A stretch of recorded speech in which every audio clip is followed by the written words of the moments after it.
right, everybody, welcome back. You wanted the inside scoop on charisma, Mm-mm. how to, project confidence, Yeah. handle those, awkward interactions, and just become a communication superstar, Right. basically. That's it. So to do that, we dove into a stack of books and research. Yeah, a whole bunch of them. Just for you guys, of course. Right.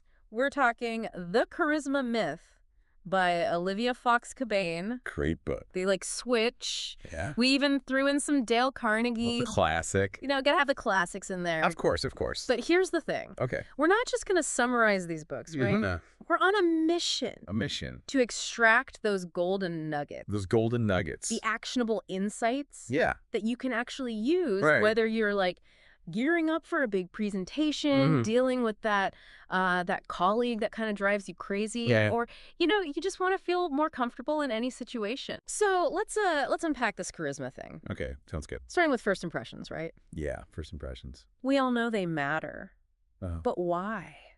Why are they so powerful? Here's the thing. Yeah. Studies show it takes just a few seconds, like a matter of seconds, Really? for someone to form an opinion of you. Wow. And here's the even crazier part. Okay. Once they've, made that judgment, Mm-hmm. it's really hard to change their mind. Oh, they've already filed it away. Exactly. Decision made, moving on. Yeah, it's all about efficiency for our brains. Makes sense. And that's where this idea of tribal wear comes in. Tribal wear? Yeah, Olivia Cabane talks about this in her book. Right. It's all about how you present yourself.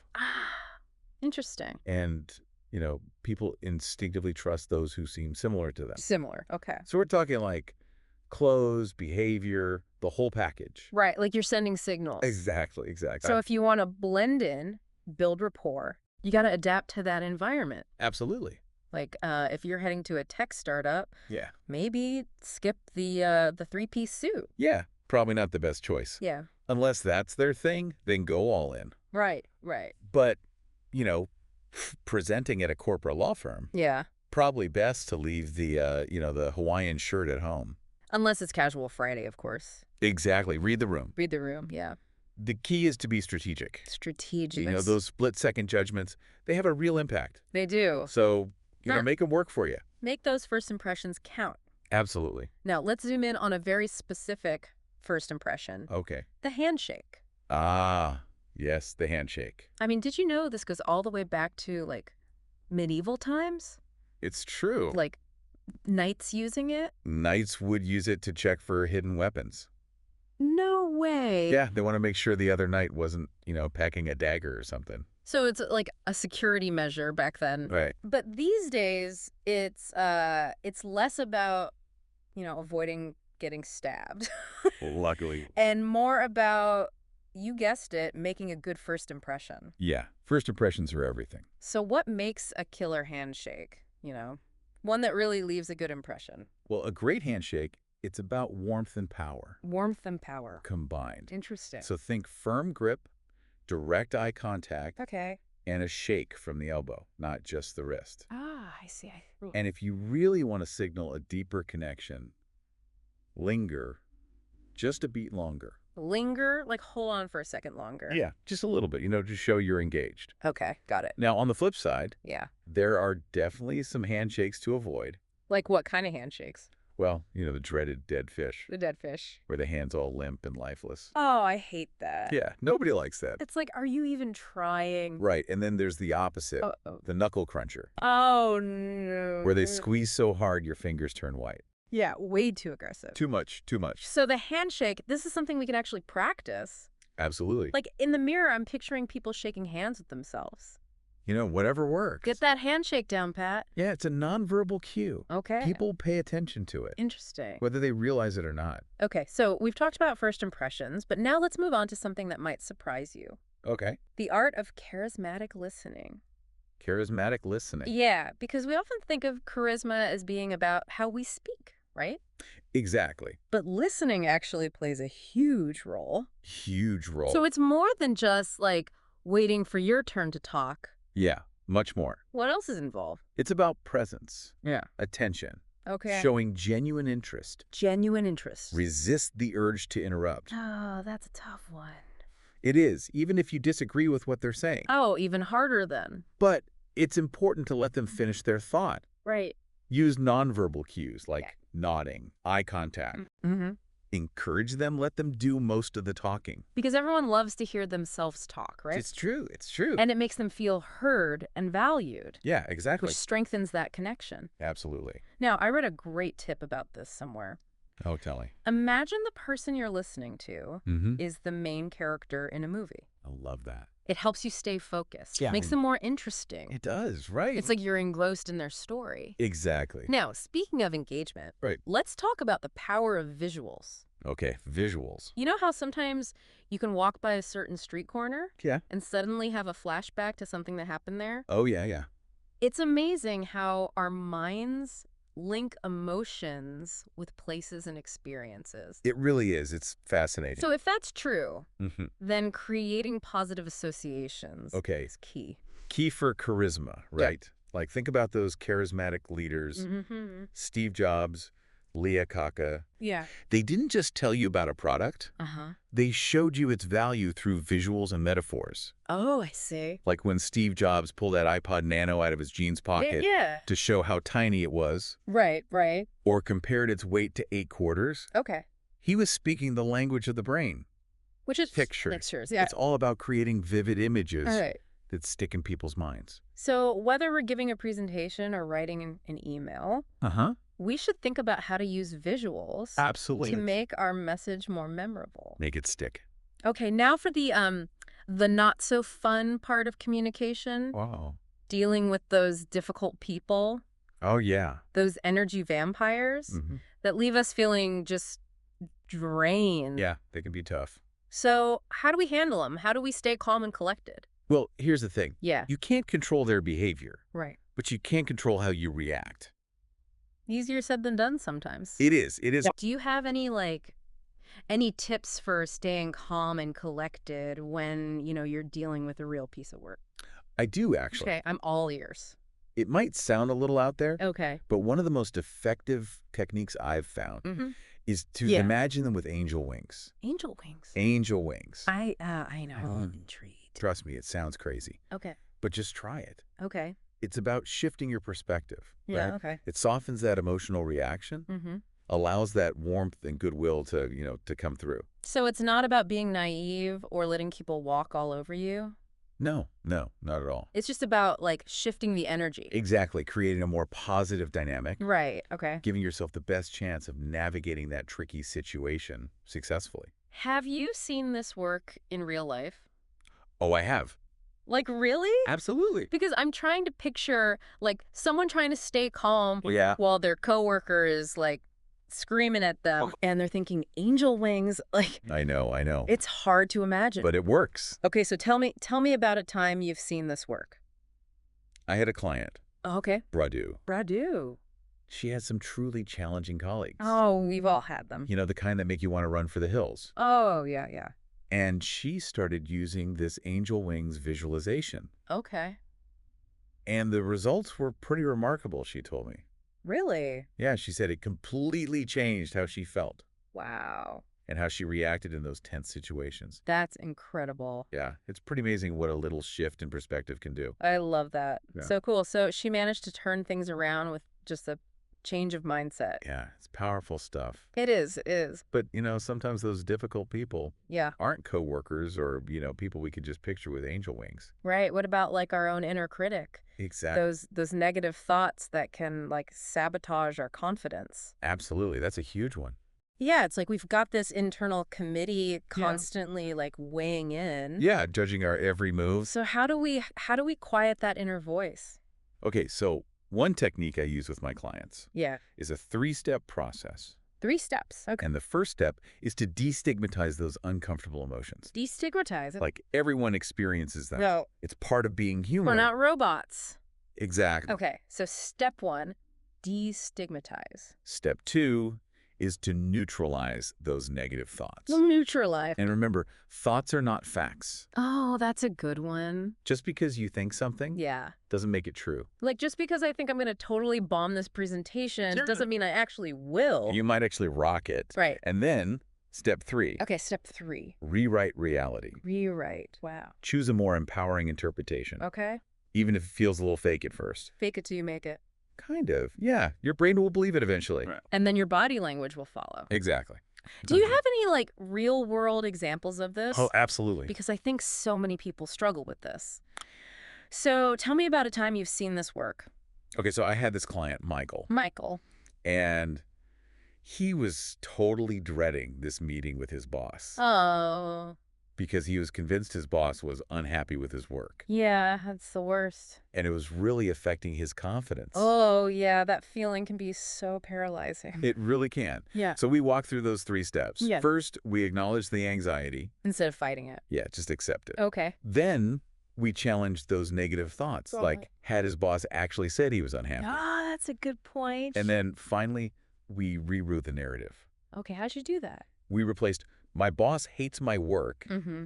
with my boss sees my potential Okay. and is giving me feedback to help me grow. So it's like flipping the script in his head. Exactly. I love that. So what happened? Well, he went into that meeting Yeah. feeling so much more confident and relaxed. Really? And the conversation went so much better than he expected. Wow. His boss actually praised his work No way. and offered some really helpful suggestions. So proof that our thoughts can really shape our reality. They absolutely do. That's amazing. Now, thinking about real-world application, Yeah. one thing that really stood out in all of the research Mm-hmm.